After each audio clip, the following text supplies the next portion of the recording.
Sugeng enjang para adiyuswa, sugeng pepanggihan malih wonten ing renungan padintenan adiyuswa ing dinten Rebo Legi 20 Maret 2026. Sumangga dinten punika kita nampeni jejer tansah caos syukur, tansah caos syukur. Para adiyuswa, kala wingi Selasa 21 Maret 2026 GKJ Pamong Utama Kalinegara ing Magelang ngriyadinaken tanggap warsa kaping 1 taun. GKJ Pamong Utama diwasa saking pepantan Kalinegara GKJ Magelang. Mila mboten gampil diwasa, mbetahaken wekdal prasasat 2 taun nyawisaken kadiwasanipun. Lan sakmangke sampun dados gereja ingkang diwasa ing bab tanggal jawab, peladosan lan ugi mbabaraken kabar kabingahan. Ing tanggap warsa kapengker ngrembak bab caos syukur ing menapa kemawon. Bab punika jumbuh kalian setunggal Tesalonika gangsal ayat 18. Padha ngunjukna panuwun ing sabarang kang tinemu, awit iku kang dikarsakake dening Gusti Allah ana ing Sang Kristus Yesus tumrap kowe. Tiyang ingkang caos syukur mboten awit gesang tanpa pepalang, nanging awit saged ningali maknaning gesang ing sadengah perkawis. Milanipun tiyang ingkang caos syukur badhe linangkung sukabingah, saged uwal saking stres lan gadhahi sesambetan sae kalian liyan.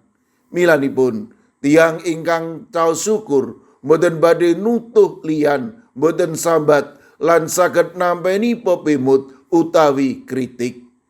Para adiyuswa, caos syukur punika dede tujuaning gesang, nanging margining gesang. Lumantar caos syukur kita pitados Gusti tansah nyarengi gesang ingkang optimis lan wantun ngadepi pepalanging gesang. Mila sumangga tansah caos syukur.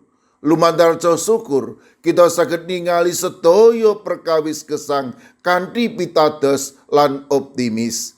Mekaten ugi caos syukur punika kersanipun Gusti dhateng kita sedaya. Amin. Sumangga kita ndedonga.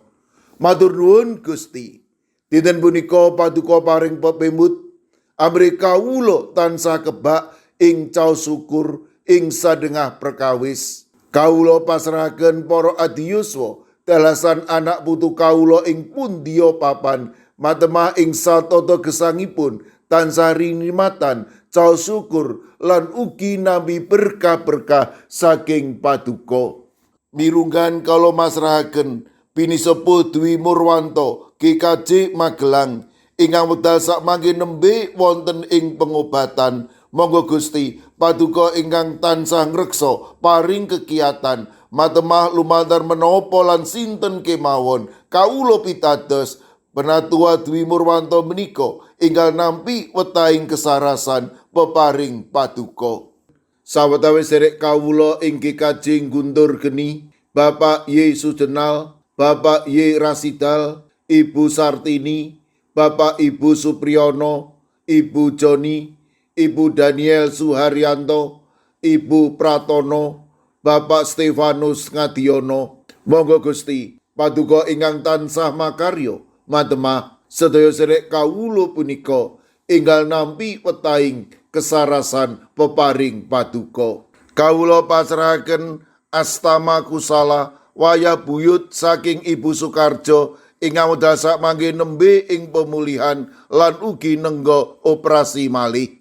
Sawetawis sedherek kawula ing GKJ Sukorejo, Bapak Sobri Pranoto, Bapak Roger Antoni DL, Bapak Kadaryanto, Bapak Samuel, Ibu Tumini, Ibu Susmi lan Ibu Suminem. Sedherek kawula ing GKJ Sragen, Bapak Bambang Kristono, Bapak Joko Prayogo, Bapak Tri Nugroho.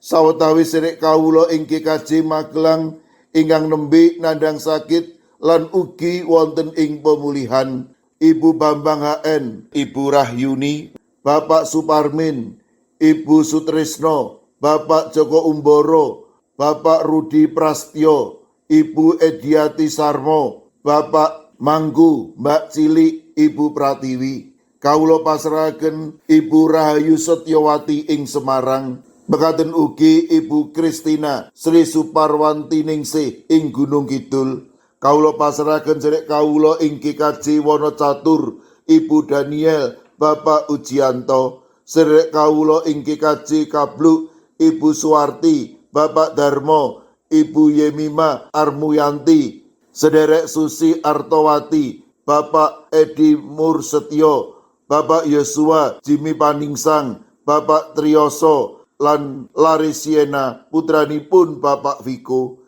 Kawula pasrahaken sedherek kawula ing Pugeran, sedherek Rini Subekti, Bapak Minto Taruno, Bapak Sugiri, Bapak Rakino.